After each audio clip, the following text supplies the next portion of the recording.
Hey guys, welcome back to my channel.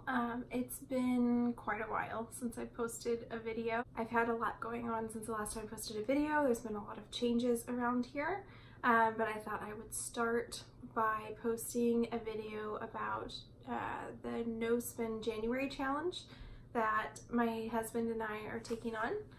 In the fall of 2017, we did a No Spend September, and that was the last time that we did a No Spend month.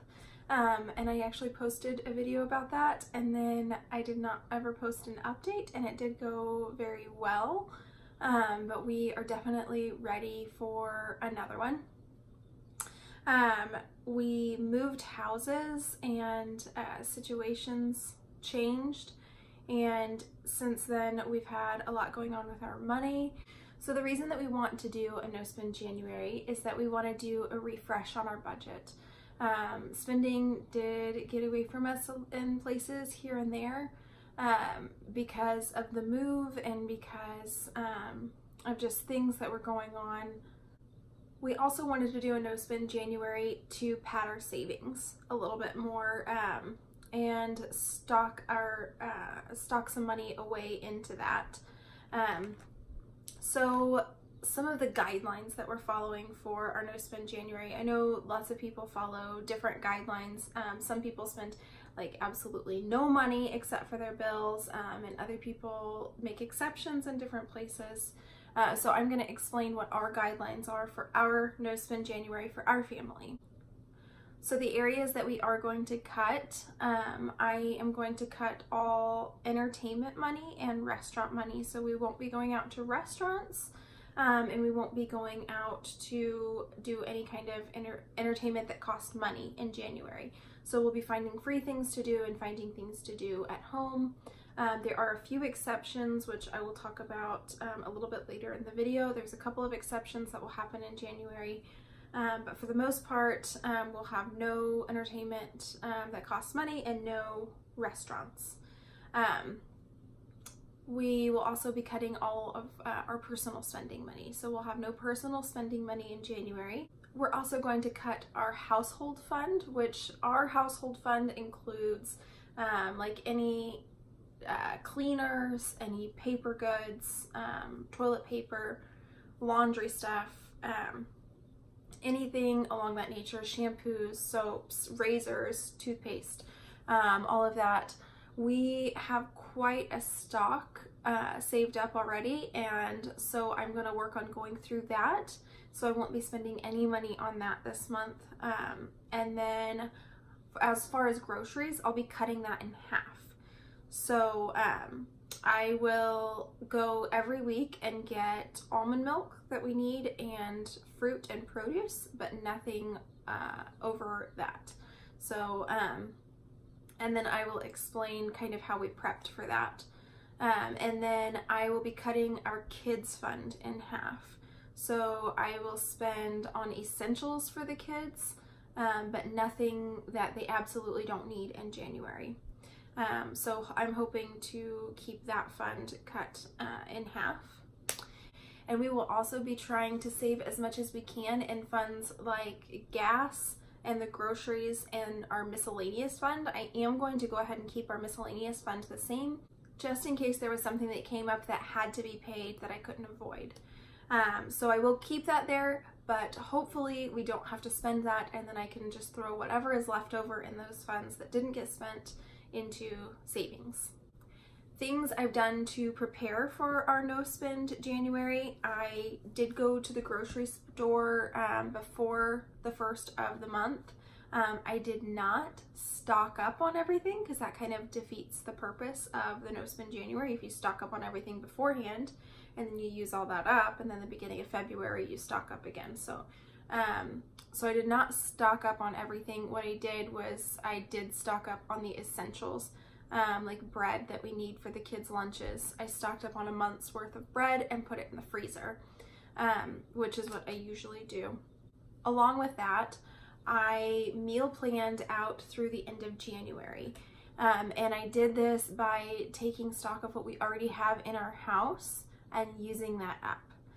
So there were things like we had manicotti noodles that had been sitting in our pantry for a long time. and hadn't been used, so I incorporated that into our meals. We also had like sushi wraps that had been sitting in our pantry for a long time, so one night I included sushi in our meals. So I did things like that to use up what we do have, and there's very, very little that I do have to buy. I think I have to buy like a head of cauliflower one week for one of the dinners, but I will do that when I do my produce run for that week. I also prepped meals ahead of time, so any nights that we were having chili or spaghetti, I went ahead and cooked those and put them in, like for the chili, I went ahead and put it in a gallon freezer bag and put it in the deep freeze. And for the spaghetti, I went ahead and cooked it all and mixed it all together. And I put it in a pan with cheese on top and put foil over it and stuck it in the deep freeze so that we have easy dinners ready to go. So if we do have a night where we're tired and we don't feel like cooking, then I have that ready to go. Also, I have a client, I am a birth doula, so I have a client that's due in January.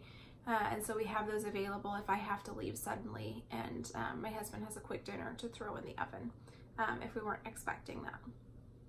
So, and then I'm also going to prep a bunch of grab and go things like sandwiches for lunches and salads that we can grab for lunch, just to make sure that we do have those grab and go things so we're not tempted to go and get something to eat elsewhere.